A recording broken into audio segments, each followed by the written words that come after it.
Құрметті ата-аналар, Жамбыл облысы білім басқармасы Қордай аудан білім бөлімі әлеуметтік желілерде кальмар ойыны пайда болғанын хабарлайды. Бұл ойын Оңтүстік Кореяның кальмар ойыны сериалы негізінде жасалынған. Сериалда қаржылық қиындыққа тап болған адамдар жұмбақ аралға барып, өлім мен ақша үшін қанды ойынға қатысқан кейіпкерлер жайлы баяндалады.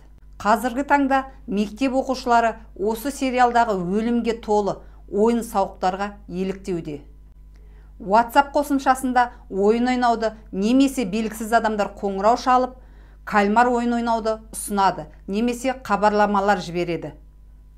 Егер де осындай фактілер анықталған жағдайда 102 телефон нөміріне хабарласуды сұраймыз.